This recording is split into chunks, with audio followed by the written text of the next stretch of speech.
Tonight on CTV News, green light for a tax break. It's real relief for you and your family at the end of the day. Ottawa suspends the gas tax. Will BC follow suit? And how much of a difference will it make if oil prices continue to soar? We are bringing forth the need for the committee to consider cultural losses. Diesel damage a decade later. The Healtsick First Nation on an international mission for justice, holding the shipping industry accountable. That's pushing young people into staffed homes, which was never the intent and not the desired. Fallout from not enough foster homes for young children with special needs.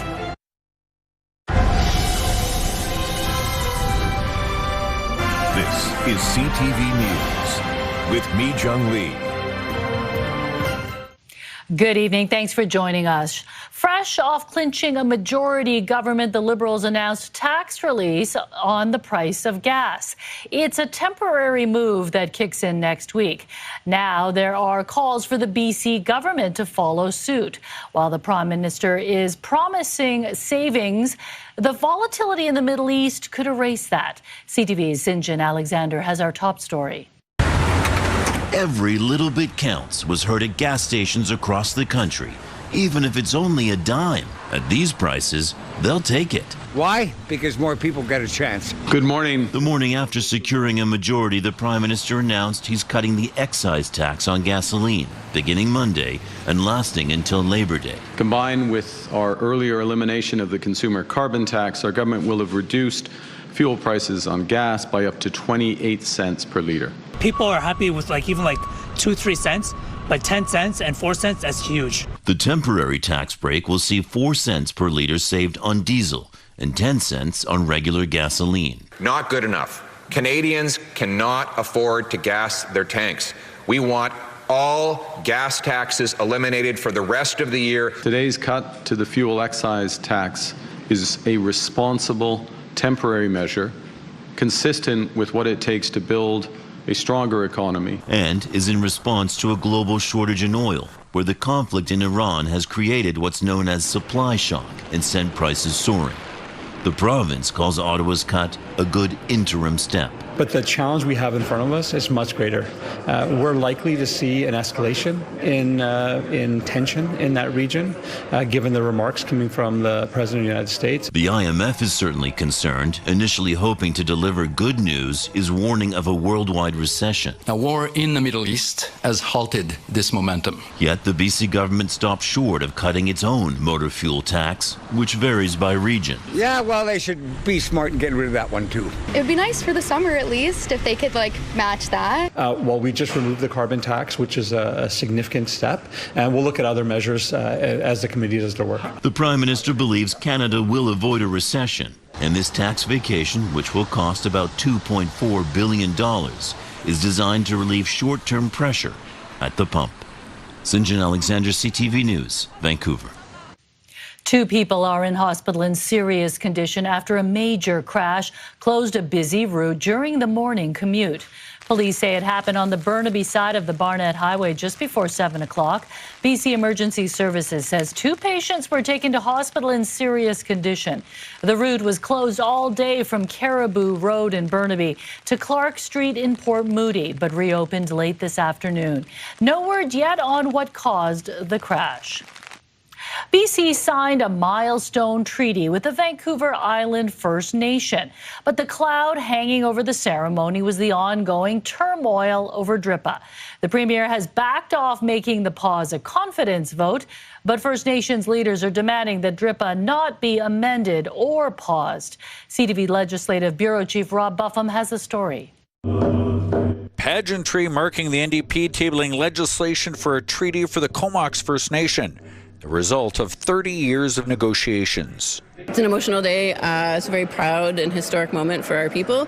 The celebratory moment, however, comes amid a backdrop of seriously strained relations between First Nations and Premier Eby. I think this whole fumbling of the DRIPA issue on the part of Premier Eby has called his leadership into question. Eby walking back a confidence vote Monday on legislation that would have paused parts of DRIPA.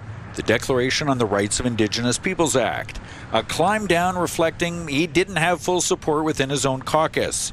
He still plans to table a bill pausing parts of the act, but it won't be a confidence vote that could topple his government. We call upon the Premier to put a stop to this pause and to get back to the table. I'd say there's never a bad time to do reconciliation. There's never a bad time to make treaty and come together, and I think now is a very good time to show that we can find that path together. An increasingly fraught path as DRIPA has attracted growing controversy after the courts cited the act in a ruling related to mining favoring Indigenous rights. Former Green MLA Adam Olsen voted in support of DRIPA.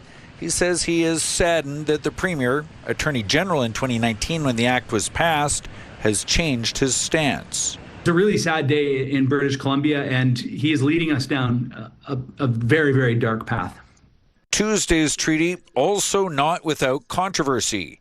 Neighboring First Nations say they want it paused while territorial boundaries are sorted out. We don't want to get in the way of nations' progress towards becoming self-sufficient and self-governing, but not at the cost of other nations. The treaty still has to be ratified by the federal government if it advances through the BC legislature without pause or problem. Rob joins us live from Victoria. Rob, how likely is it that Premier Eby will pass his legislation pausing DRIPA, even if it's not a confidence vote?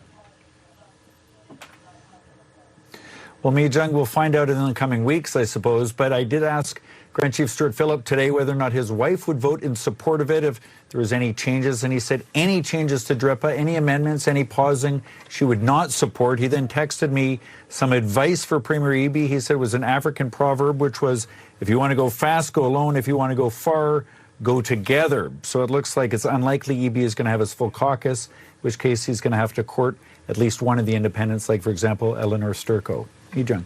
Okay, thank you, Rob. 10 years after an environmental disaster on BC's Central Coast, the health-sick nation is still seeking compensation for cultural losses. As ETV's Ben Milger reports, this week it's taking that message to London at a conference for one of the world's largest international shipping organizations. We depend on being able to go out and harvest in the ocean for our sustainability. Leading a delegation to the UN's International Maritime Organization, Health-Sick Nation Chief Marilyn Slett described the devastating marine disaster that unfolded on the Central Coast in 2016. It polluted over 1,500 acres of territory, and we have not harvested in those sites. They've been closed since then. When the tug Nathan E. Stewart ran aground and sank in health-sick territory, it spilled more than 110,000 liters of diesel fuel into the marine environment. According to Slett, not only has that limited fishing and harvesting opportunities, but it has also prevented health-sick elders from sharing traditional knowledge with younger generations. We've lost many opportunities for young people to learn and grow as health-sick citizens on our land and waters. That is the primary reason the health-sick delegation traveled to London to address the IMO's legal committee. The health-sick want changes that will put the shipping industry on the financial hook for cultural losses as a result of fuel spills. We also met with Transport Canada, who are members of the legal committee, and we requested that Canada come to the table with health-sick to resolve the restoration and the compensation of the Nathan E. Stewart. CTV News reached out to Transport Canada but did not receive a response in time for this broadcast. Ben Milger, CTV News, Vancouver. 10 people being described as unruly passengers could be facing charges after being removed from a flight from YVR over the weekend. Richmond RCMP say they were called to YVR on Saturday morning after reports of passengers causing issues on a flight bound from Mexico. The people involved were allegedly not complying with flight crew instructions, creating safety concerns. The 10 people involved were eventually removed from the flight and arrested before being released. RCMP are now recommending mischief charges. WestJet says it's reviewing the incident. There is a dire shortage of foster homes, and that is leading to a troubling change for some of BC's most vulnerable children. Kids under 6 are now being placed in staffed care homes. Even the minister responsible admits it is not the best environment for them. CTV's Michelle Bernaro has a story. There are about 4,800 children in care in BC, but not nearly enough foster homes. And according to the representative for children and youth, that's led to a troubling increase in children under 6 with significant medical fragility or special needs being placed in staffed care homes. But we're seeing a significant reduction in the number of foster caregivers for a variety of reasons. So that's pushing young people into staffed homes, which was never the intent and not the desired. Not desired, she says, because care homes don't provide the same environment as a foster home. I have big red flags about that. It's not that we can't care for kids in a care home, but I think there's something about kids being in a family unit that's especially at those young ages, that's so core and fundamental to their development. According to the ministry responsible, the number of young children in contracted care has more than doubled since 2021. The ministry says more children with high needs are entering care while overall rates declined, and that staffed homes can provide more tailored supports for children that require specialized medical care and equipment, trained staff to support daily living, and direct access to community-based services. The representative has concerns about staff training in care homes, which she says can vary from 6 to 200 hours. Some agencies do an exceptional job of training and some do not. The BC Foster Parents Association says since the pandemic, there are about 900 fewer foster homes, and that this decline highlights the urgent need to recruit and support more foster caregivers across the province. The representative says the significant reduction in foster homes is due to people retiring and the cost of housing, making it difficult to afford a home to foster children in. Michelle Bernaro, CTV News, Vancouver. Still ahead, the Carney Liberals score in all 3 by-elections, skating into majority territory as the Conservatives are dealt double-digit defeats. The results and reaction later tonight on CTV News at 6. But first, let's take a look outside. A gray Robson Street. Downtown's been sort of off and on rain. It felt like it was heavier in the morning. Heavier in the morning, tapered off throughout the day. It's back on now. Tomorrow, a little bit more of the same, but a little bit more sunshine. Right now, throughout the lower mainland, the temperatures are pretty cool. 8 degrees in Vancouver, 8 in Surrey, 8 in Abbotsford, and 7 in North Vancouver. As for the clicker's clicking. Overnight, these showers will taper off, and we'll have some breaks tomorrow, so bring your shades for your morning commute. We'll see a mix of sun and cloud, a little bit of showers throughout the day, but nothing like today. More sun than today. Yeah, it's always good when our little gadgets work, right? I panic. I had a moment last night, so if it doesn't do what I tell it to do, I panic. Today it's working. All right. It works. Thanks, Caroline. Thank you. Well, 10 years ago today, British Columbia's top doctor declared a public health emergency. Thousands of people have died despite efforts to save them from toxic drugs. For overdose survivors, many are left forever changed, as are those who have been at their side. CTV's Penny Daflos now on the human toll of the crisis.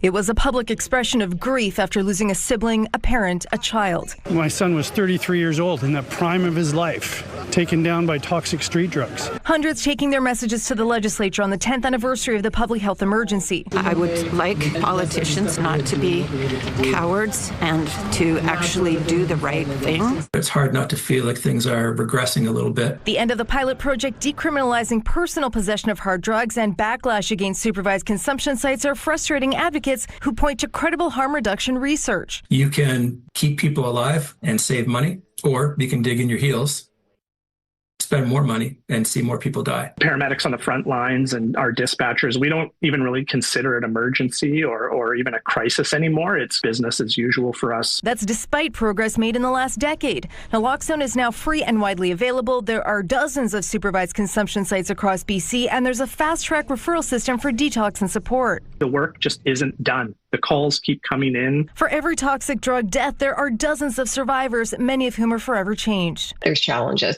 decision-making, problem-solving, emotional regulation, fatigue, all of those pieces, short-term memory loss. Many are never diagnosed and don't know they have permanent brain damage after an OD and should be getting immediate treatment. They're not the same person, and there's a process for them to go through to get to who they're going to be now and to begin to thrive. We have to remember that once that clinical phase ends, that life goes on for folks. Hundreds of people have come through the doors of Vancouver's Recovery Cafe, the first of its kind in Canada, offering peer support, internet access, and even some skills training. We provide a safe, sober space where people can come, be with others. Feeling very scared and very unsupported, and decided that the easiest way out would be to end my life. Brad Kahn has been a regular at the cafe for 3 years. By the time I went into detox, was completely surrounded by substance use. Finding kindred spirits to continue his recovery journey. People that are here and around me also are here craving community and connection. For those working hard to put toxic drugs behind them as others work to prevent more heartache in this ongoing crisis. Penny Daflos, CTV News, Vancouver. Refugee advocates held a rally this morning in Vancouver and several other cities across Canada against upcoming cuts to health care for refugees. People who go without medications, they're going to get sicker, they're going to go to emergency departments, right? They're going to be admitted to hospital. Their care will actually cost us more because of the fact that we weren't able to provide simple things like medications or dental care. The rally was against cuts to the interim federal health program coming on May 1st. The changes would mean refugees would be charged $4 per prescription and 30% for dental care, vision care, and mental health counseling. Local advocates say these cuts would cause more issues to an already strained healthcare system in the Lower Mainland. A hat trick for Mark Carney's Liberals last night. What the by-elections mean for the Conservatives, also ahead. You're into the billions of startup costs right off the bat, pardon the pun. Vancouver Mayor Ken Sims pitched for a Major League Baseball team in Vancouver. Experts call it a miss. The politics of baseball in an election year. Also ahead, a Richmond family makes a rare and adorable discovery in their backyard, where 3 baby otters were found. When CTV News at 6 continues. Stay with us.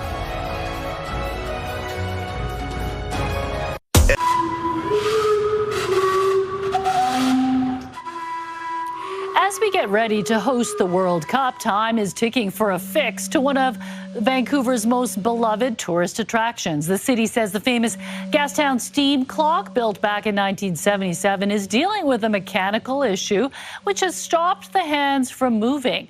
Diagnostics are underway to see if it can be fixed before the busy tourist season. Vancouver Mayor Ken Sim wants to bring Major League Baseball to the city. The MLB has expressed interest in expanding the league here in the past, but as CTV's Isabella Zaffarisi reports, some sports analysts say the idea is far from a home run. Dubbed Canada's team, the Toronto Blue Jays captured the nation's hearts last fall when they made it to Game 7 of the World Series. That playoff run excitement is something Vancouver Mayor Ken Sim wants replicated here. He's pitching a plan to bring a Major League Baseball team to Vancouver, but one sports analyst says the announcement is out of left field. I don't think it's very realistic at all. I give it less than a 5% chance of happening. Podcast host Matt Sakaris says there's a number of issues for the city to consider. You're looking at the franchise fee itself, which I imagine is in the $2 billion plus U.S. realm, plus someone who is rich enough to buy land and construct a stadium or put on one heck of a retrofit to BC Place. So you're into the billions of startup costs right off the bat, pardon the pun. Sim will be tabling a motion next Wednesday to start an open and competitive bid process for a Vancouver franchise. He says it's in response to interest from prospective groups. We have a real list of cities that I think are not only interested in having baseball, but are viable in terms of baseball. MLB Commissioner Rob Manfred has referenced the league expanding to Vancouver in the past. certainly Montreal, maybe Vancouver in Canada. Sakaris chalks Manfred's comments up to politics. You want to mention as many cities as possible as stocking horses so that you can drive up the price on your preferred destinations. To the conference final. Sim's announcement comes in the midst of signing a memorandum of understanding with the Vancouver Whitecaps for a proposed new stadium at Hastings Park. It's so important to the residents of Vancouver, but it also makes a lot of economic sense. Whether another sports team is top of mind for Vancouverites may play out in October when Sim seeks re-election. Isabella Zavarisi, CTV News, Vancouver. The Vancouver Park Board has approved the concept plan for a new park connecting two neighboring communities. The new park at Burrard Slopes would be a 1-hectare green space on the border of Kitsilano and Fairview. The Park Board says it will feature an off-leash dog area, meadow walk, skateboard spot, and an expanded playground. Staff will now be tasked with developing detailed designs ahead of construction, planned to start next year. What Donald Trump is saying about resuming peace talks in the Middle East, also ahead. If you were Mr. Poilievre, would you quit today? I don't. That's an unfair question. What the Liberals' victory in 3 by-elections reveals about Conservative support and what Pierre Poilievre is saying about his future. That's ahead. The Prime Minister has his majority after sweeping last night's 3 by-elections, but it also highlighted sliding support for the Conservative Party under Pierre Poilievre. CTV's Rachel Aiello has more on what went wrong for the opposition. After scoring an electoral hat trick, Prime Minister Mark Carney hit the ice today, recharged. Not the case for Conservative leader Pierre Poilievre, who, after being dealt double-digit defeats in all 3 by-elections, felt compelled to assert he's not going anywhere. I will continue to lead that fight in this House, across this country, and in the next election. The Conservatives' vote share shrunk by more than 10% in all 3 ridings, even dropping to 3rd place in the downtown Toronto race. I think for the Conservatives, the message that they should be receiving last night is whatever their strategy was doesn't work. While Conservatives say these 3 ridings were not Poilievre's to win, they know the downward trend isn't a good sign for the party. It leaves them in a less, let's say a weakened position relative to where they have been. If you were Mr. Poilievre, would you quit today? I don't. That's an unfair question. I can't look into the heart of Mr. Poilievre. I respect him as a parliamentarian, as I do the other leaders of the other parties. In closely watched Terrebonne, the Conservative decline boosted both Bloc Québécois and Liberal votes. We lost because they had more votes than we did. It was a slightly better night for the NDP. While support for Avi Lewis's party slipped in Quebec, their vote share was up in both Ontario ridings, including University Rosedale, where the NDP candidate placed 2nd. I think that it's a massive opportunity for the NDP under Avi to say, if you want the government to worry about regular folks, we're the party to do that. A Carney majority does give the opposition parties more time to improve their political fortunes. But if any more Conservative MPs cross the floor to the Liberals, the fate of Poilievre's political future may rest with his caucus, who today said they still support him. Rachel Aiello, CTV News, Ottawa. To the war in the Middle East now, where Israel and Lebanon have agreed to launch direct negotiations at a mutually agreed upon time and place. The announcement follows a trilateral meeting in Washington today, hosted by the United States. We discovered today that we're on the same side of the equation, and that's the most positive thing we could have come away with.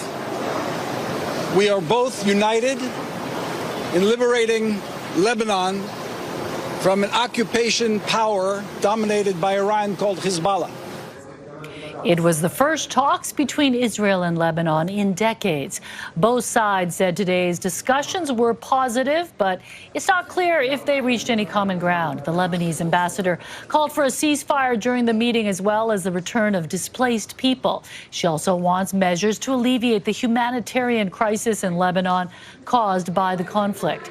Israel entered the talks ruling out discussion of a ceasefire and demanding Beirut disarm Hezbollah.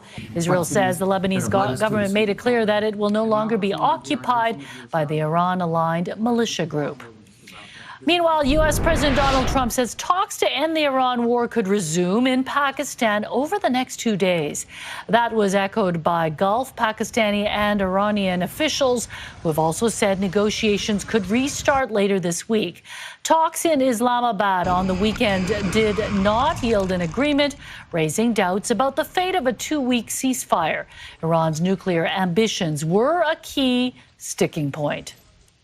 Tired of fruit getting rotten in the fridge? UBC researchers say they've come up with a shelf life solution. Also ahead. We noticed that there were, in fact, baby otters there. A surprising discovery in a Richmond backyard and the mission to get the babies to safety. Also ahead, Air Canada is promising a more luxurious way of flying, revealing their new cabin design that will give more privacy and space. That's ahead. Time now for tonight's Skywatch. The Fraser Valley Estuary just north of YVR at Iona Beach under an overcast sky. CTV Skywatch is brought to you by Kermac Collision and Autoglass, the name you'll remember when it matters. Kermac cares for kids. A team of UBC researchers has created a new way to wash fresh fruit that would make it safer to eat and last longer. As CTV Shannon Patterson reports, they hope to bring their product to market. Most people rinse their fresh fruit with tap water, but UBC researchers have developed a solution that can wash away pesticide residue and keep produce fresher longer. I'm interested in doing this project because I want to extend the shelf life of fresh produce because they are very easy to spoil. At room temperature, grapes last about a week. Our solutions, they can keep the grapes fresh for more than 2 weeks at room temperature. The solution is made of starch, tannic acid, and iron. So we have tested apples, apple slice, and grapes, and we are also working on other types of the fresh produce like strawberry, blueberries. To test its effectiveness, students use a laser that measures pesticide on the fruit's surface. They found washing with water removes about 40% of that residue, and rinsing with their solution removes nearly 90%. Our solutions, they can actually interact or bond with the pesticides. So during the washing solutions, they can lift them off from the surface, so they will have a better washing efficiencies. Our aim is to make the food more safety for people to eat. And I find it's really interesting, and it makes our healthier and makes the world better. There are fruit washes on the market that remove pesticides and others that keep produce fresh, but the researchers believe theirs is the first to do both at a cost of about 3 cents per apple. We are trying to further reduce the price and make a large batch of the productions, and in the future we hope to commercialize these washing solutions that can help to improve food safety and qualities. For the students who worked on this first of its kind fruit wash, I think it's quite exciting to see my product being used by the consumer or the industry in real life. I create something useful for people. That would be awesome. Shannon Patterson, CTV News, Vancouver. Imagine finding baby otters hidden in your own backyard. Well, that's exactly what happened to one Richmond family. After noticing a river otter regularly visiting their shed, the homeowners called a wildlife removal company. Technicians found a hidden den with 3-week-old pups inside. The trio was put in a heated box nearby, allowing mom to retrieve them, and the shed is now covered in screening. Very cute. I'd be a little sad to see the baby otters go, wouldn't you? Yeah, but at least it's a happy ending for the family. Yeah, you can't have them living in the shed long term, no. No, that's not where they're supposed to be, but yeah, love the Good Samaritans coming to their aid. All right, let's take a look at the forecast. This low pressure system that's bringing in all of this wet weather is slowly exiting out of the picture. But right now in Metro Vancouver, it is still a little wet one out there, friends. It's a little cool, 8 degrees. There's some showers. They are passing through, though, but the roads are still wet. Let's take a look at the weather tracker. So again, some residual showers here and then a clearing overnight into Fraser Valley tomorrow morning, though. We're going to see a little bit more. Where is it? There it is. Fraser Valley, you're going to see a little bit more precipitation, but basically we're going to see some residual precip here, a chance of showers passing throughout the day tomorrow, but it's not going to be a rainy day like today was. The next 24 hours look like this for Vancouver, partly cloudy as the night goes on. We've got some sunny breaks tomorrow morning, so bring your shades. You're going to be needing them tomorrow. We may see a wee bit of sun. How about that? Possible showers again, as you saw on the satellite radar, some quick flash showers, but again, not a rainy day per se. You can see mostly sunny skies, and our high will be 9 degrees tomorrow. Let's take a look at the forecast. Beginning in Port Hardy, wet flurries or showers ending in the morning, and then a mainly cloudy day and 9 degrees for Campbell River and Comox, 10 degrees and some sunny breaks there. Tofino, Port Alberni, there's a risk of an afternoon thunderstorm, just a risk. I still have to tell you about it. A wet day ahead with highs of 7. Nanaimo, Gulf Islands, Victoria, mix of sun and cloud and some showers, highs between 7 and 9 degrees. Some sunny breaks on the Sunshine Coast, Powell River, Seashell, 8 degrees. Whistler, mainly cloudy and showers, and 6. Squamish, mix of sun and cloud, and 9 degrees in Vancouver tomorrow, and we'll see some breaks in the clouds and a chance of some isolated showers passing through. A little more in the valley, but we'll definitely see less precipitation than what we saw today. Hey, it's spring. The drying trend continues for Thursday and Friday. Saturday night, the showers return, and it's looking like a wet Sunday at this moment. Still relatively mild temperatures hovering right around the mid-teens. So, yeah, spring has sprung looking at this forecast. And going down to 2 degrees, that's a little chilly, isn't it? Cool overnight, yes, but the daytime temperatures make up for it a little bit, I think. And a little less rain, right? Less rain. All right, thanks, Caroline. The gap between the rich and the poor is growing in Canada. We'll also have the latest on the pay gap between men and women. Also ahead. It's not that those seats necessarily will cost more because of this, but we'll have more premium seats. Air Canada is redesigning its cabins with some lie flat seats and other perks. How soon these upgrades could be a reality? That's ahead.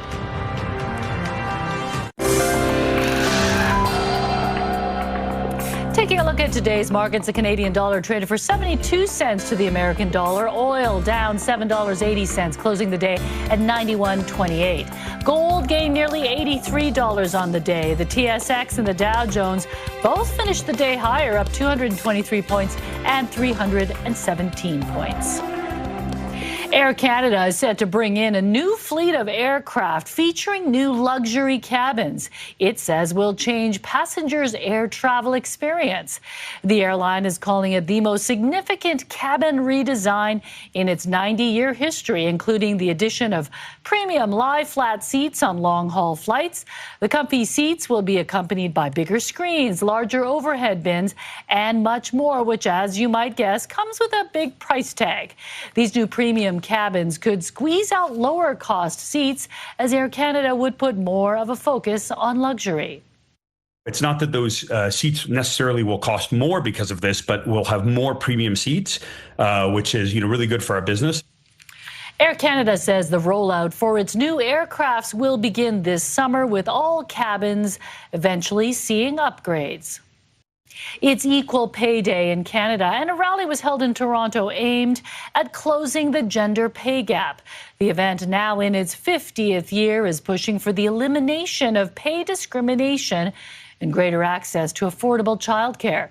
CTV's Heather Wright reports. Equal pay! Equal pay! Today is the 104th day of 2026, a day that marks the extra time the average woman needs to work to earn as much as the average man. We're here today because we believe in equal pay, simply put. At a rally in downtown Toronto, members of the Ontario Equal Pay Coalition called on the government to do more to close the gender pay gap, specifically when it comes to the care economy, jobs that are typically held by women, including nurses, personal support workers, and educators. We're still not giving childcare people what they need. The educators can't come today, so that's why I came.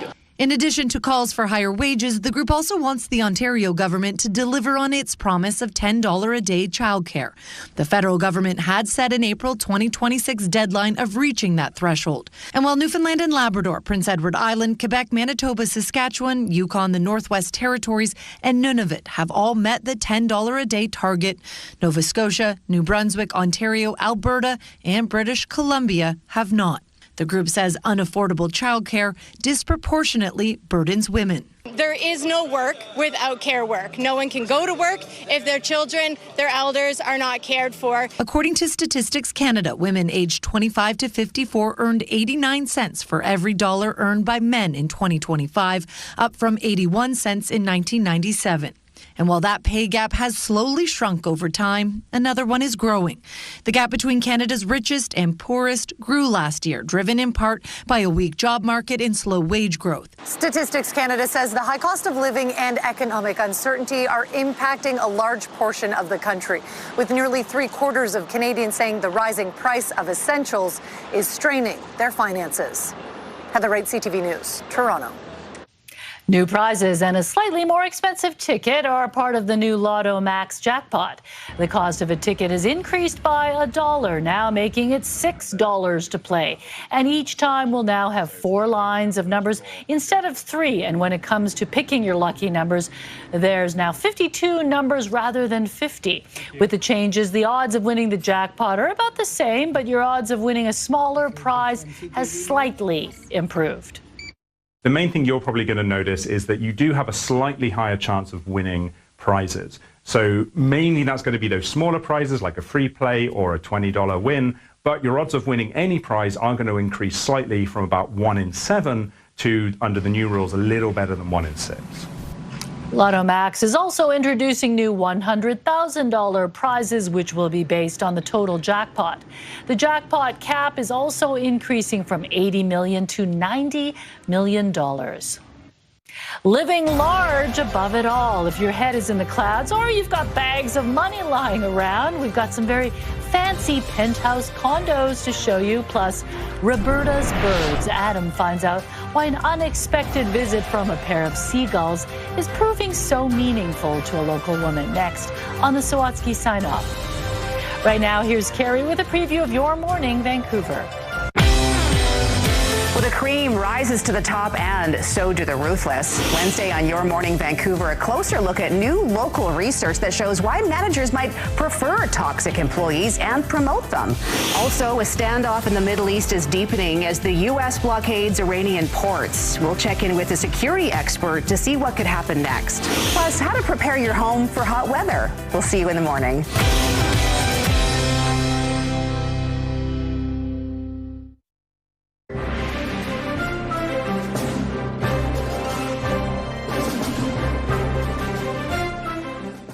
Today is gonna be the day that they're gonna throw it back to you. Oasis is among 18 names that are being inducted into the Rock and Roll Hall of Fame.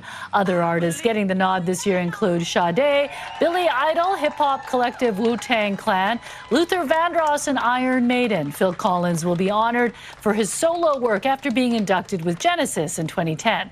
The official ceremony takes place November 14th in Los Angeles. It may still be a few months away, but the PNE has unveiled their first slate of performers for the annual Summer Night concerts. Among the names scheduled to appear are Canadian bands The Beaches, Blue Rodeo, and The Guess Who. Grammy-winning hip-hop star Nelly will also be performing. The shows will take place at the PNE's brand new amphitheater. We are getting new video showing an up-close and personal look at the moment the Artemis 2's Orion capsule was opened after splashing down in the Pacific Ocean last Friday.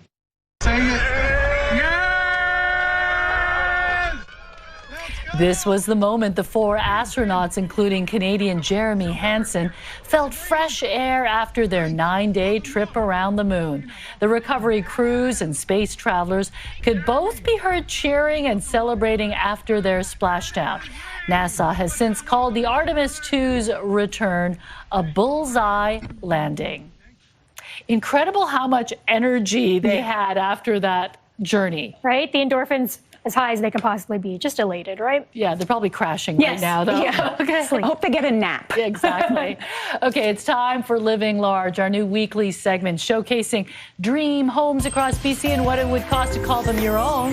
Tonight, it's the Penthouse edition. We're touring some of the most luxurious listings high above Metro Vancouver. Okay, starting off in downtown Vancouver atop the Fairmont Pacific Rim, not too shabby, along with a spa, gym, and 24-hour concierge. This costly condo boasts city, water, and mountain views. There may be just 2 bedrooms, but the outdoor space alone is bigger than most Vancouver apartments, coming in at more than 1,300 square feet. It could all be yours for just $7.6 million. Why would you ever need to leave that condo if you had it, right? I wouldn't. I would be a hermit.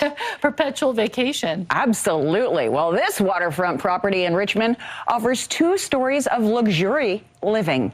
Coming in at just under $5 million. Oh, it's a bargain. Penthouse features 4 bedrooms, a 2-car garage, and unobstructed views from the private terrace. Plus, if you're looking for somewhere to store your private jet, who isn't? You've got quick access to YVR. It's a problem I struggle with all the time. All the time.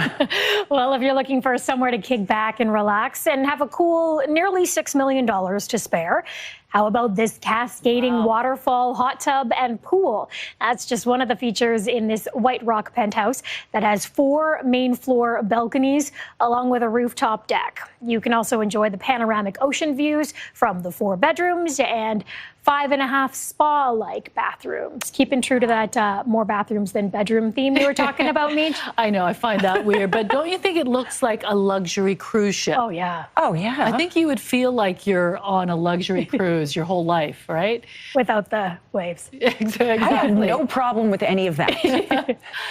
Okay, well, just before we get to the Sawatsky sign-off, Lauren, what's coming up tonight at 11:30? Well, Meejung, the proposal for a luxury floating hotel in Cole Harbour was met with protesters tonight as a public hearing is underway at City Hall. The development, called Sunborn Vancouver, would see a 6-story hotel shaped like a yacht docked in Cole Harbour, perfect timing, and part of the city's waterfront. But there would need to be some pretty big changes to waterfront zoning to get that green light, and there are a lot of questions and already some heated debate. We will have a full wrap of the events on the news at 11:30. Yeah, this is really uncharted territory, right? All right, thanks, Lauren. Finally, Adam meets a woman who found companionship in the form of a pair of flying friends who she believes was sent to her as a message from a lost love. On this encore Sawatsky sign-off.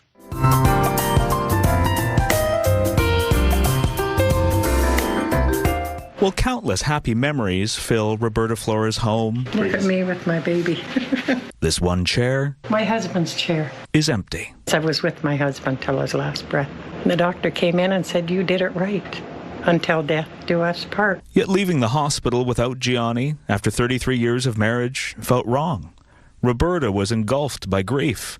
Until that night, she felt an unexpected and comforting presence. And he said, "It's me." I go, "Janny, yeah, you were so sad they let me come back for a while." But when she woke up, her Gianni wasn't there. Although Roberta then heard something was. And I go to the window and then they're, go, go, go. Yeah. It was a couple of seagulls, which Roberta said she'd never seen before, let alone landing so close to her home. I think my husband sent them. Why do you think he did that? Because he loves me. He showed it every day. And he's still showing it every day. Still. Yeah.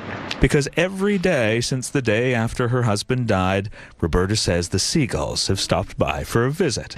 Go, "Hi, you guys, I'm coming out." Well, sometimes she feeds them. "Hey, what you doing? Come here." Every time they have a conversation. Well, I tell them how cute they are and that I love them and I'm glad they come and visit me. And rather than get stuck in grieving, I love it. They're my friends. the seagulls remind her that Gianni would want her to keep living. Oh, it's just wonderful. You forget all the bad stuff. And you remember all the good stuff you can still find when you start looking for life after loss. Yeah, they keep me happy. Adam Sawatsky, CTV News, Esquimalt. The Sawatsky Sign-Off, brought to you by 1-800-GOT-JUNK. They make junk disappear. All you have to do is point. I don't know. I think those seagulls, they did have a special bond with her. You never know. Yeah, but she obviously still feels that connection from her late husband. So pretty touching story. That was touching. Like tears in my eyes. All right, it's time for your scenic snapshot. This will bring tears to your eyes. Look at that shot of Mount Baker. Thank you, Gary, for sending this in. If you would like your photo featured, please email us, scenicsnapshot@ctv.ca. I could just look at that one for hours. Yeah, sometimes it's incredible how Mount Baker looks so close. Yes. You know, on a clear day. We just need one of those rooftop patios to stretch around the entire penthouse. There we go. Good idea. With our private jet. All right, thanks for joining us. Have a great evening. Good night.